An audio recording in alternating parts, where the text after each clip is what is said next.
everyone. It's good to see everyone virtually and hear our voices. This is Zara. And I want to say like the first session we had on why did I get married was so exciting. If you had a great time, can you just give me a thumbs up in the chat or just show me an emoji? I can see thumbs up here and there. It was such a great conversation that we had.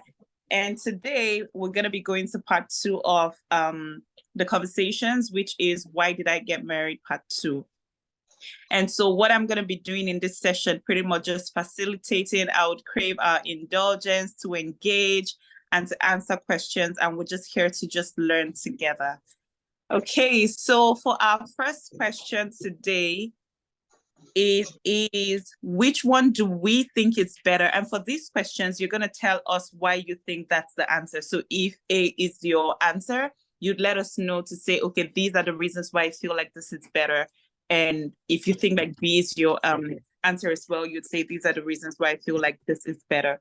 So for the first question, long or short courtship, which one is better and why would you choose one over the other? So the floor is open. If you have your answers or you want to engage and just give us answers, please raise your hand, unmute yourself, and we'll get started. So the first question is long or short courtship. Which one do you think is better? So the floor is open. Did we get the question?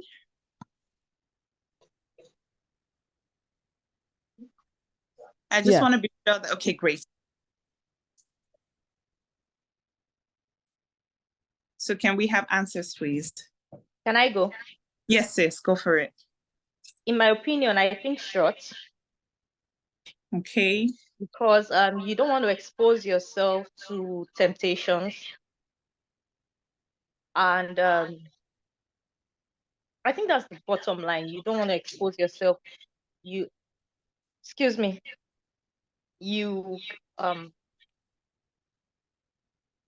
Yeah, I think short. My opinion is you don't want to expose yourself to too long of a temptation. Absolutely. Thank you so much for sharing, sis. Is there any one else who agrees with short courtship? I am also for short courtship. Okay, Faith, Miss Faith, go for it, please. Yeah, I also agree. Short courtship is better because it keeps you focused. Let me say it keeps you focused to actually learn this person and intentionally learn them, knowing that you're going to make an intentional decision to actually eventually marry them, rather than lagging in a long relationship and things get boring and all those things. So I prefer a short courtship. Yeah, thank you for sharing, Miss Faith. And I be aware, okay, it's short. What are we doing? We know what we're doing, and we're not there forever. We're not there for such a long time. With those of us here in a relationship, or our mommies and daddies, can we share how long we courted for and how we found that in the course of our relationship? So did we court for like maybe a year, long, or even short? Can any of our mommies or daddies just share with us, or any of our members here that are married or in a relationship, to just say, okay, I courted for this long or I courted for this short, and this is how it went? The floor is open.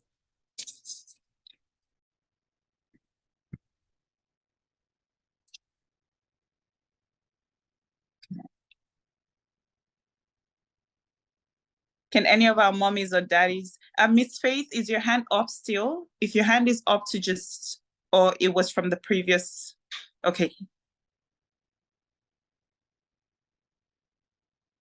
So it feels like with this question, like most of us are for like short relationship. Was anyone on the call in a relationship, or better still in courtship, and it ended in marriage for more than, say, because now it's very difficult to even say, to define what short is. So can we define what short is and what long is, or it's just subject to individuals?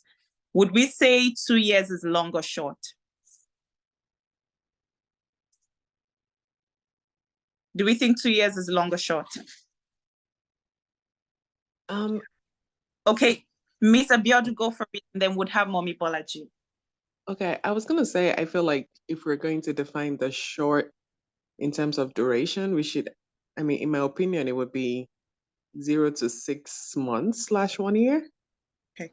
You know, just looking at the standard, like if you're thinking, I'm thinking in terms of short-term goals, long-term goals, right? So if you want to have short-term goals, you know, people usually say, you know, anything you can accomplish between 0 to 6 months, right? Some even say 3 months.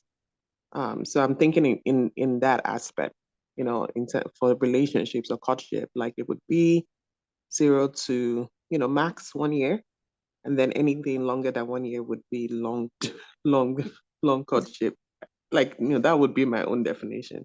Okay, thank you so much, Miss Biona. We appreciate that. And I agree with that as well. I totally agree with that. Even if some people would say, you know, it's subjective, but you know, with what she said, I agree 100%. Mommy Bolaji, can you go for it, ma? Unmute yourself, please. Good evening. Good evening, ma. Everyone. How are you doing today? You're looking so beautiful. Thank you, ma. Here this evening. It's raining heavily here, so the network is somehow. Okay, but we can hear you loud and clear, ma. Okay, you can hear me loud and clear. Good.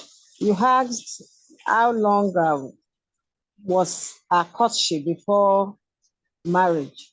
Yes, ma. Based on yes, we were in courtship for 4 years. We were in courtship for 4 years before we eventually got married. We started 95 and we got married in 1999. Incidentally, myself and my twin sister, we are both on this platform, but I don't think she's around now. I think she has some other things to do. It was the same time, and we got married the same day anyway. So we even met our husband, you know, though at different locations, but the same circumstances. Oh, wow. Yes, and we tied the knot the same day, and God has been so faithful. And I want to say it's not how long the courtship is, but how well you are prepared.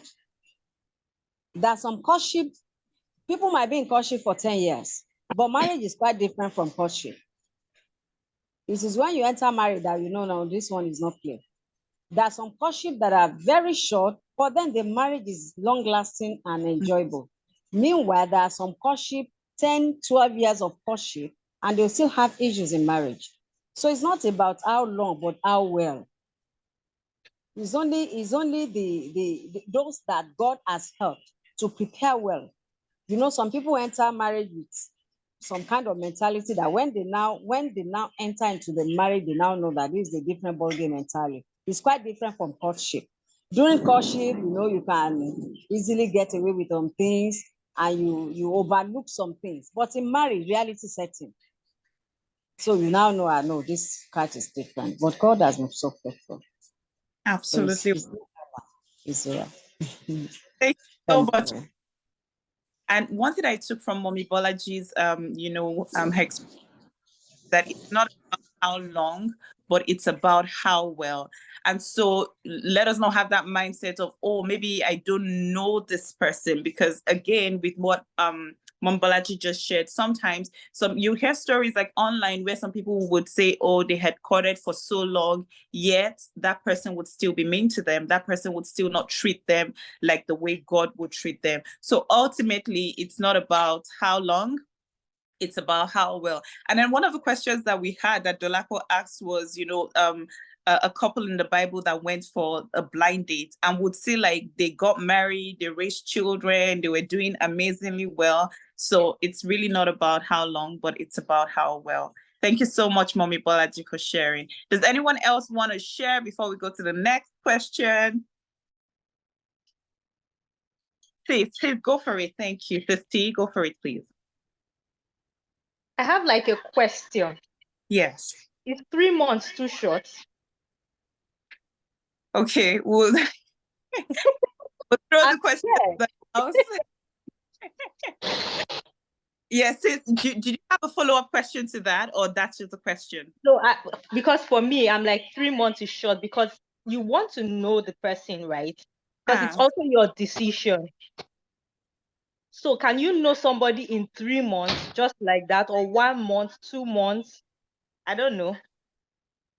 Okay, we'll throw this question to the house. Our mommies and daddies, our fellow members of the word shop, the question is thrown to the house. Yeah, I mean, if I can just add my sentiments, in my opinion, and I think my opinion will vary, right? But based on what I've seen, 3 months is not short. Like for two serious people that are going into the union with a purpose, I don't think 3 months is short. However, if like Mom Bella just said, like at the end of the day, the results of the marriage, right, will show in the long run, right? 3 months, some people have worked. 3 months, some people have not worked. So, but again, I feel like it's not short if both parties are going in with good intentions, serious about it, not for an ulterior motive, not for any, I have friends that they met their spouse 3 months in October, and the guy proposed in December, and they got married the following May. Like, so people are leaving, they're doing things right, but again, I think it's just based on the two people. So in my opinion, it's not, but I feel like sometimes, from experience, we may think that it is, because you're like, I don't want to enter one chance, so yeah. Oh, wow, Miss Viadu, thank you. That's amazing. And when you were saying this, I just remember when we're in university, our mentor would 3 months too much, 3 months too much. So yeah, for me, I don't think 3 months is too long. Miss Mary, go for it. Yeah, just kind of follow-up question, because I think I've heard this term before, that you have to see the person in 4 seasons, like different aspects of the person, like maybe during winter, during summer, like in their high and low moments. So with the short courtship, are you able to see different dynamics of that person, how they handle stress or situations if the courtship is short? I guess my follow-up. Okay, that's another dimension to this short courtship. Daddies and mommies, uncles and aunties, brothers and sisters, can we just give our perspective towards Mary's question, where it's okay, 3 months, that's just like one season, right?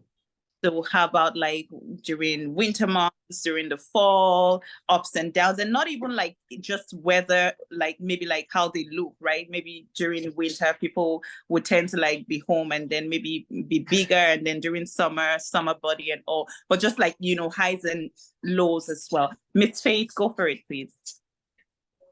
I think that is determined by the quality of relationship you're in. Let's say, given you were friends before, that means you've had a chance to actually see this person, and therefore, if they decide to get serious with you, a short courtship is good. Even 2 months is okay. And then also, the truth is, people are complex, and you might wait for all those seasons and actually never get to see them. People keep on a facade. I've known people who have kept on a facade until they actually show their true colors. So I think all of this is, I always say, the best line is always God, for him to open your eyes to see who this person is. Because at the end of the day, he's the one who knows the hearts of these people. This person will show you that they're so nice, that even in the time of winter, they're always going to be very nice. And yet, when you get into a relation, rather into marriage, that's when they show their true colors. So it's all determined by God. Now, whether it's a short-term relationship or a long-term relationship, it should all be determined by God.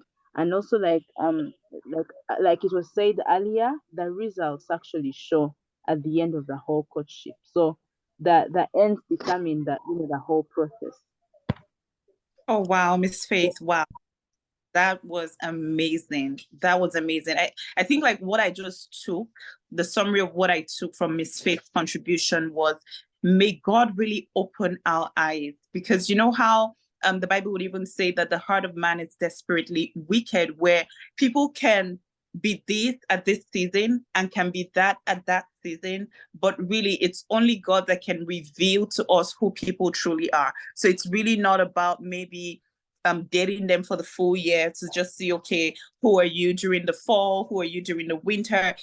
Eventually it's just God who sees the heart of man and is able to let us know, even like from the get-go, to say, okay, no, this is not the person for you. And one more thing that, you know, Ms. Biodu mentioned that I really was blessed by is, if we are serious, like for me, I had always been an advocate of, you know, if someone comes and the person is saying, oh, maybe not even like vocally saying what the person wants, but the person is just around me. And of course, we know, like for we ladies, we know when a guy likes us. I wasn't that one who would be quiet about what exactly are we doing. We're not children. What are we doing? I'm here to just ask you this question. Don't take it personal, but why are you this nice to me? Are you this nice to everyone? So if we're both mature people and we know where we're going to, 3 months, we can actually, you know, have a party and turn up and have, you know, people come and celebrate. So that's my take on it. Does anyone have any addition before we go to the next question? And great contributions, everyone. Thank you so much, everyone, for your amazing contributions. Does anyone have any other addition to that? I'm just checking my computer for the next. Okay. I think I love this, and I realized that we can't box God. When God wants to do what he wants to do, he will do it and break every protocol. So, but I like that a lot of perspective has been brought to fore. And thank you to everyone that has contributed. Yeah, thank you so much, sis. I remember when I met my husband, I feel like he knew what he wanted, like from the get-go. And he was even saying like he wanted us to be married like earlier than I wanted us to be married, because I didn't want to be married and I didn't want to be still in school and be married. And he's like, okay, not a problem. If you want, you know, to be done with your program, I'm gonna wait. If not for my program, I would have gotten married like earlier than I got married. Even if we met in November, and then I had my school for a full year, and then we got married traditionally February of the next year. So we caught it for 1 full year. So mind you, if I didn't go back to school, we would have been married earlier, because he was like, oh, I know what I want. It's you I want, and I want to meet your parents. I want us to get married. So we're trusting God for, you know, many miracle marriages coming up from this platform, where it's like back to back, back to back. So if it's even less than 3 months and the Lord is saying, this is the one, I'm ready for my Ashoebi and to be the party planner. Amen. Amen. Okay. So I'm going to go to the next question. The next question is it okay to get married to someone that you are not attracted to? Is it okay to get not attracted to? So the floor is open for us to just give our perspectives on this. Is it okay to get married to someone that you're not attracted to?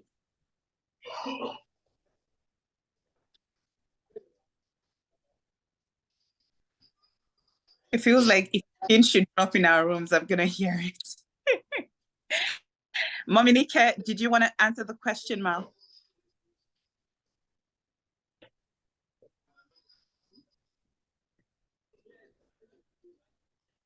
Okay, Miss Faith, go for it, please. Hi, thank you so much for this question. I feel well, they're riling me up anyway, and I beg to be corrected if I'm wrong, and because you know it depends on people's experiences. But from the knowledge I've gained over time, and well, the things I've seen, and maybe my own reasoning and logic, I don't think it is okay. If I actually don't think it is even fair to the other person to marry someone you're not attracted to. And this is, I think, on mostly the men's side, because men are visual. He will end up cheating on you, and yeah, he might not cheat on you physically, but he will keep on lasting for other women. It doesn't mean that when he gets married to a beautiful woman, he doesn't get attracted. Rather, lustful and, look once in a while. But what I'm saying is, when you're attracted to someone, there are a lot of things that you will actually hinder. And there's, at least I'll say, it's that grace that God protects your mind, and even it helps you coordinate with this person in a good way. I remember, okay, I'm still young, but I remember joking with my friends, and I'm like, it's even easier, like, if you're in an argument, to forgive someone who you're attracted to, because you're like, oh, okay, well, I still like him. But at the end of the day, if you get married to someone who you're not attracted to, I feel like you're compromising, and you're actually settling for the less. And with anything that comes that may actually try and vie you away from the marriage, you'll always give an excuse and be like, oh, I wasn't attracted to this person in the first place. I know for most women, they're like, oh, it's okay, you will learn to love him and all. But I strongly believe that if it's a man, you should get married to someone you're attracted to, really, because at the end of the day, you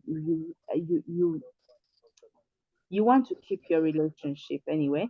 And then also for women, I say personally, I would prefer going for someone I'm attracted to, rather than wasting this man's time and saying I'll just go in for marriage. I feel like I would be using him and taking advantage of whatever he provides me with. Yeah. Thank you. Wow, Miss Faith, wow. We're giving you a virtual round of applause from all over the world, that you can see me clapping. Thank you so much for sharing. Very well said. Thank you so much. Mommy Bolaji, can you go for it, please?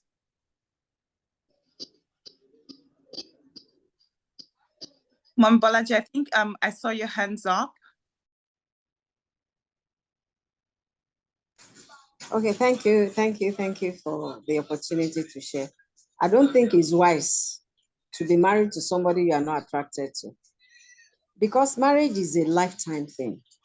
It's not something that you just enter into and say, oh, this is how you see, let me just opt out. No, it's a lifetime thing. This is somebody you wake up every day to be seen beside you. This is somebody every day of your life till death do you part, and nobody is praying that you die young. How would one feel when, at a particular time, you just feel like, honestly, it's not as if I like this person, or it's not as if I'm attracted. I don't even know why. But I've discovered that some people, maybe because some ladies, maybe because they are getting old, they feel they are so desperate. They are so desperate to just have the title Mrs. And that is where many of them get it wrong.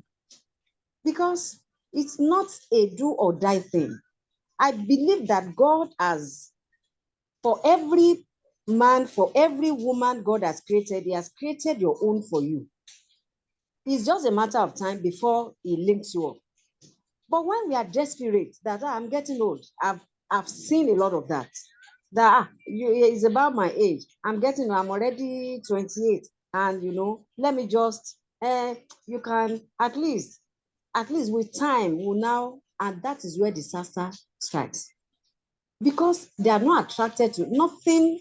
There's no chemistry between them. And in marriage, they now discover, in fact, the marriage is doomed right from the day one. And I don't think that is marriage at all.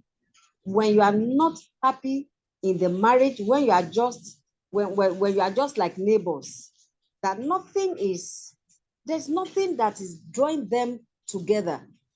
Nothing is bringing them, there's no closeness, there's no oneness. So, but I believe that many ladies, especially ladies, they are so desperate. I remember there was a sister that was telling me that, they are having issues even during courtship. And I told her, I said, look, I believe that God is really opening your eyes to see these things before you enter into marriage. I said, marriage is for better, for worse. It's not for better, for stay, like it's happening now. It's for better, for worse. I said, if these things are happening now and you have not entered into marriage, I think God is just opening your eyes to see. It is better he said, that I'm already 28. I said, come off it. I was 31 when I got married. And honestly, we were not desperate. We weren't desperate. I remember there was a time I was not born again. Then I wasn't. So, but then I knew that there are some things that, that you really have to, even if I was not born again, but there must be, how do I put it? You must know what you want. You must know, you must stand for something. And we were brought up well, though I didn't have that understanding there. My twin sister was born again before I did. And the man too, they were born again, but I wasn't. But I remember when my fiance, then my husband, now my husband, was telling me that my people said that you should be pregnant before. I said, you and who? Be pregnant before I said, waiting happen. Because I said, no way. Granted, I was not born again, but then there's some things that shouldn't be. I said, no way. They said, I said, no way. Tell them, I'm not ready. I can't do that. Why? Because all in the name of I want to get married. No, I won't. I won't compromise. And I didn't. At the time, they came with another thing that because we are twins and we had already made up our mind, we are getting married the same day. And we now say that they said that maybe one should, because we are two, one should do it on a Thursday, the engagement. I said, please, it's at our terms. In Yoruba, it is bride that have the marriage. I said, see, all this, I am not in for it. It's either you want to get married to me or you're not. I'm not desperate. But when ladies show desperacy, men take advantage of them and they mess them up.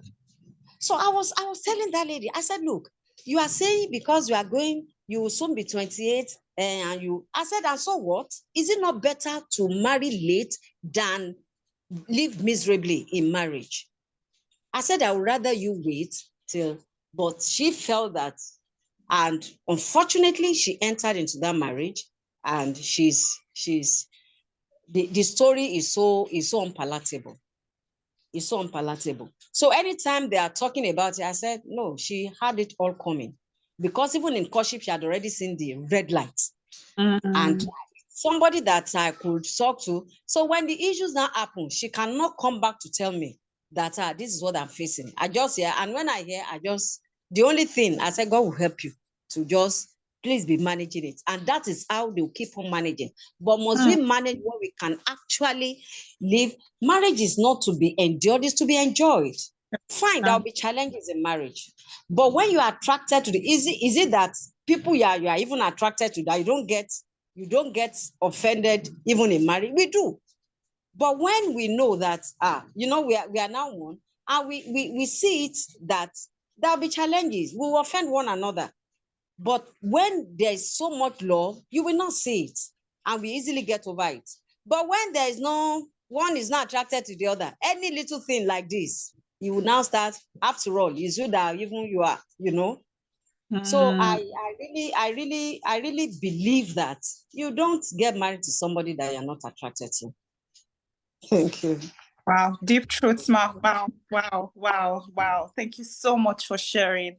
So based on what Miss Faith had contributed, based on what Mommy Bolaji had contributed, and I'm sure, most of us on this call can also just really align and say we truly agree, like, you know what, you should not marry someone you're not attracted to, because you don't want to be in that situation. Of course, we've heard like stories, and even some of us, sadly have had experiences where people who are married or even in a relationship are maybe asking you out, and then you then find out, oh, but this person was married or this person is married. So I think the bottom line of this conversation is we should not marry for pity.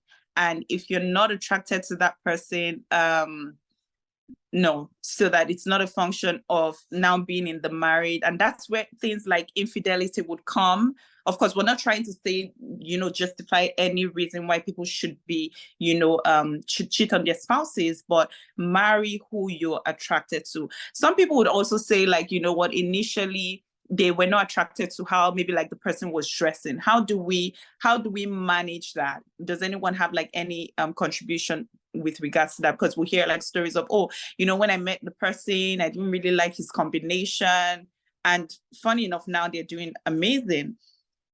Can anyone like speak to that? where, you know, initially was like, no, I'm not attracted to how this person looks, but now we're doing well because we've had stories or heard stories of that nature.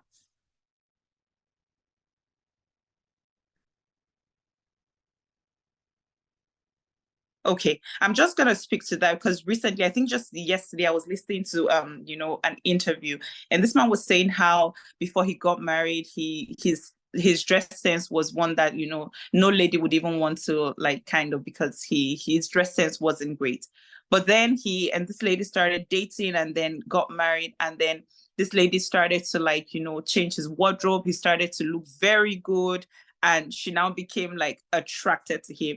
So some people would argue like there's some things that can be changed and can make the person more attractive, and some other things that you just know, like, you know what, no, this is like a no-brainer. I see Sis T, and then I see Miss Biodo. So Sis T and then Miss Biodo, you go for it. Praise God. Hallelujah. I think what we should be looking out for is the teachability and Mhm. correctability of ourselves and the other person. Now, somebody might not be dressing well, and you're saying, oh, bros, you're not dressing well. And it's like, that's how we are in our house. That kind of person, you want to carry your shoes and run, right? So people should not, if somebody is casting stone and is not ready to be fluid or flexible, I don't think, because even if it's as small as, oh, how you're dressing, when it comes to very serious issues like finances, like in-laws, and all of those kind of stuff, it will be difficult. That's right. So we need to look at teachability, and even for ourselves also, how teachable are we as singles? If somebody tells us, oh, this thing is not good enough, are we stubborn? Or are we like, okay, I didn't know that is it, and then we correct ourselves? So that's just my take on the attractiveness, or somebody was not something before and then the person changed and all of this kind of stuff. Thanks for the opportunity. Yeah, you're deep, ma. Teachability, flexibility, you know, not being set in your own way. So if we can see that in that person, then, you know, I think we're good to go. Miss Biodun, where you had your hands raised up? Yes. I think I was just going to add to what Dara said, and also in general, I feel like there are certain things that you can, you know, when we talk about attraction, I feel like attraction, yes, you know, how you dress and, you know, the way you talk, all of that, you know, falls into it. But I feel like those are like, I don't, in my opinion, you know, those things, they matter, but, you know, like how weighty is it, you know? Because those are things that can be changed, you know. When it comes to attraction, for me, I feel like it's more deeper than, you know, the way you look and the way you know, dress, right? Because even when all of that changes, yes, you may be a little bit attractive, but, you know,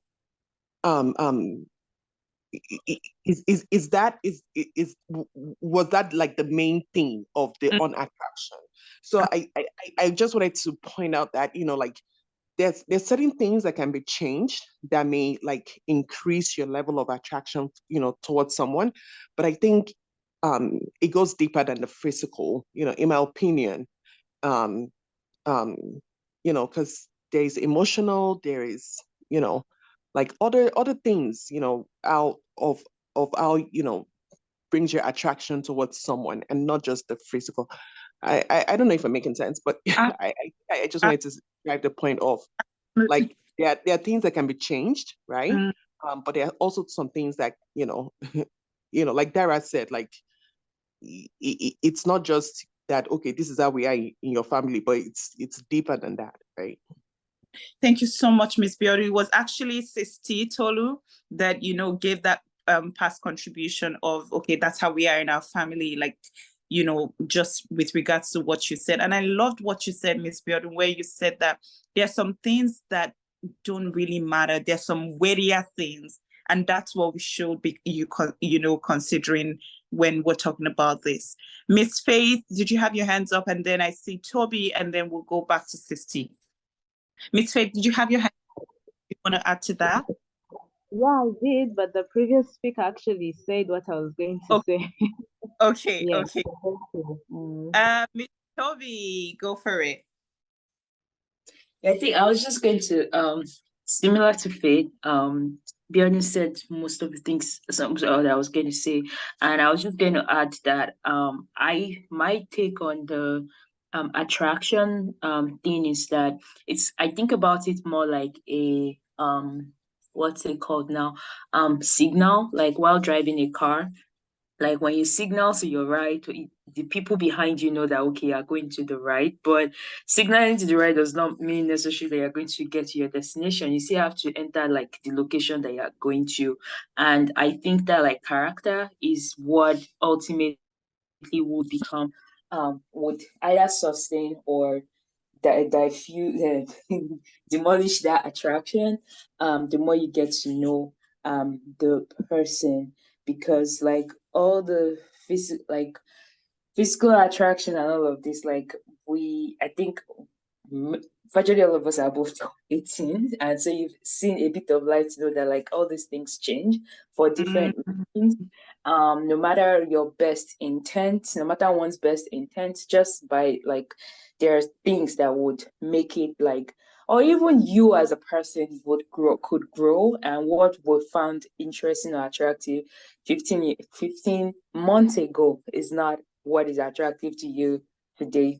And so like beyond that, like there are things about people that I think that are less obvious, that would and could that should actually be drive continuous attraction, I would say, versus being focused on physical. And I'm saying this with respect to dressing, like to everyone's point, like you've touched it, teachability is the main thing, and also how one puts it. I would not date someone with the hope that I am going to change them to dress, change how they dress. That would be unfair. Like one has to be able to engage with them and see their interest or openness, like Statolo said, to actually want to change. Because not everybody will, just because you think that they can do better does not mean they will want to do better, even though they are teachable. So my personal motivation, or like my current stance, which I am continually learning and evolving from, is that how the person is dressing today, if I cannot manage it, I don't want to marry the person. I'll be quite frankly, because all of us have potential and we can always do better. But how they are today, if my goal is that the minute we enter the house, like, or the minute I start dating, like that's the first thing out, like, or if it's something that it really bothers me, but like I have all the conviction that this is the person before we marry. That's when we start trying to engage and like positively like motivate them towards teaching, upgrading their, and this is just focusing on dress. I think it applies to virtually every other thing. I start trying to work with them directly and with love to upgrade their life dress style. If it's really not working, then me and Jesus are going to really have a conversation, because I don't believe in, oh, we'll change after we marry. Please, let's accept that we are right now, and then trust Jesus to continue doing the growth in all of us. That's my pick. Thank you, Miss Toby. I loved how you mentioned, just how it came at me was the fact that we shouldn't think we can change people, right? We shouldn't think that the person is going to maybe change or be a different person in marriage. Just have that mindset, or we ourselves, we should be people who are teachable and willing to say, okay, maybe I need to make adjustments in this aspect. Sisti, and then would have Daddy, and then would go to we have more questions, but because we're almost it's almost 2:00 here. Would have Sisti, would have Daddy, and then we'll take one more final question so we don't keep us. Okay, Sisti, go for it. Okay, thank you so much. I love what everybody has said. And I realized that as you grow older, like Toby said, and like what Sis Biodu said, what looks attractive becomes different. Laziness is unattractive. Irresponsibility is unattractive. For some people, or not being spiritual is not attractive. But you know, when you're still younger, you're carried away by the looks. But I think the main things, right? So if those major things, you're not finding it there, that means you're not attracted. Hmm. And if it's not there and you are not attracted, I don't think it's about teachability again.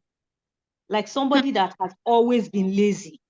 The person might not even know that he or she is lazy. Do you get? So it becomes difficult. It's like a crayfish that if you want to bend that crayfish, you're just going to break the crayfish. So I think attractive, we need to define what is attractive to us, what is negotiable and what is unnegotiable. And then we go for that. Thank you. Thank you so much, Sid. I see Ms. Biono's comment here. I think it's okay to desire our partner to dress well. However, that should not be the focus from the deeper values that matter to us and makes us attractive. That is very, very well said. I feel like everything that we said, very well said. Like Sis said, laziness is not attractive. Being mean to people, that's not attractive. So, you know, what matters to us, dressing or responsible, right? Dressing or being kind and being kind to the people around me. Thank you so much, everyone. Daddy Adekola, go for it, sir. Okay. Well done. Very briefly, my contribution is to just use a term that is called vital signs. Even the medical people will tell you there are certain things that are life-threatening, certain ailments, or certain situations.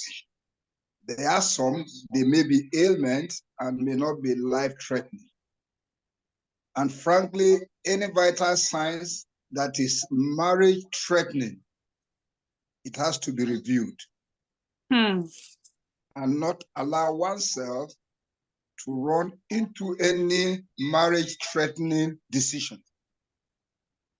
And like Tolu said, there are some vital signs that can be marriage-threatening, or happiness of marriage can be a threat to happiness in marriage. And the moment you notice those vital signs, they may not be negotiable, except if there are deep and honest discussion about it, with a decision that there will be a review on the part of whoever is involved. Wow. Wow, this is so deep.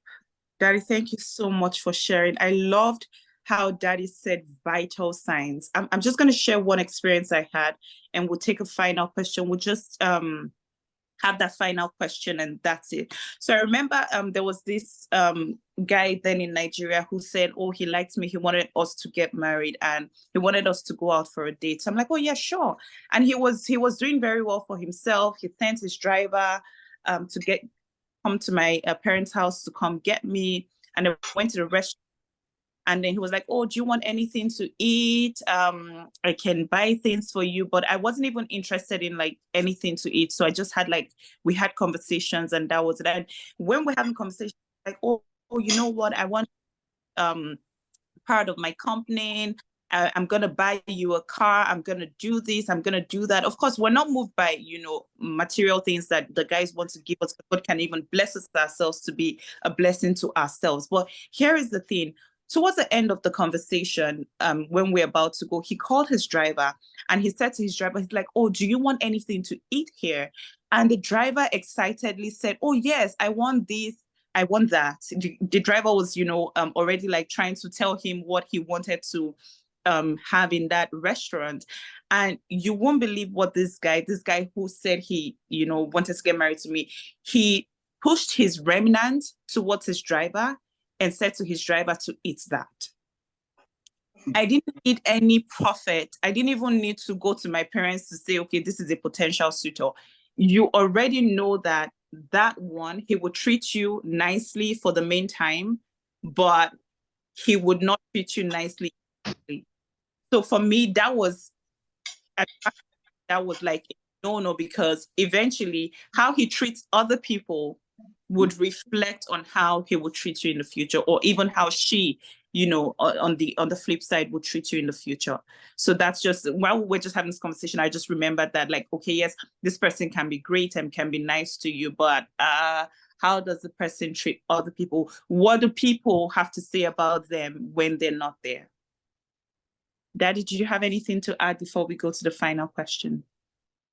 I see that his hand's raised up. Or was that from the previous one, sir? It was from the previous conversation. From the previous one. Okay, thank you, sir. And then the final question would be for our mommies and daddies that are married, and our uncles, aunties, brothers and sisters that have been married. Can you just share with us, for us to learn, one thing that you have done so far in your marriage that has made it work? So before you answer the question, please let us know how long you've been married for, so that other people on the platform can learn from you. How long you've been married for, and what you've done in your marriage so far that has actually made it work. And then that would be the end of my own session. So can we just have our mommies, daddies, uncles, brothers, sisters that can just answer this question?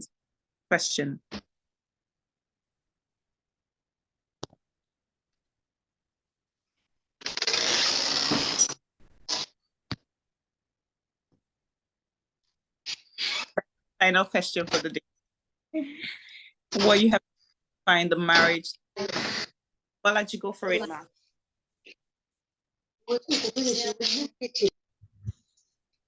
Thank you for this question. I've been so blessed by God in my marriage. Like I said, I wasn't born again when I got married, but God has helped me. I knew the Lord in marriage, and to the glory of God, my husband too have encountered, and we are raising godly children. And one thing that have really helped me in marriage is, giving all to God, putting God first in everything. And I see him navigating the way. I see him helping us in every way. Things that I thought that it would be so hard for me to do, I see God helping because I prioritize him. Initially, it wasn't easy because I was the first to be born again before my husband. It was really a tough one. It was really tough. But I said, God, it is you or nothing. So, but I thank God over the years, the Lord helped me because I didn't know him. But when I got to know him, I just don't want to leave his presence. Everything about me just centers on him. And I told my husband, this is it. And even in marriage, I remembered I got born again maybe a year after marriage. I didn't even understand, but I became regenerated 10 years after. And since then, there's no looking back. And God has helped my husband. That which I desire, the marriage that I desire to have, that I did not have initially because I didn't know him, because the foundation was not built on him, so to say, because I didn't even have any relationship with him. As far as I'm concerned, God now helped me when I encountered him, and he's helping us all the way. And today, I see God all the way. And not only are we blessed, God is using us to be a blessing to people. We are fulfilling purpose. Even my children, I can't just thank God enough. But I see that more than anything, he wants what he has done for me. He wants me to, to be an extension of his hand to others. And that is the work we are looking at, we are doing at, we are working so hard to do that.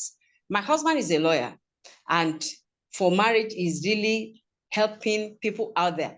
Some people want to enter into marriage and like, this and that, and we tell them, no, it is not like that. So I see us fulfilling purpose when we have better understanding of what marriage is. It's not just about us, it's about God being the foundation and doing everything in the confinement of righteousness. And I see us not only about our family, but other families too. that together we can make a better society. Thank you so much. Amen. Amen. Thank you so much, Bolaji. God bless you, madam.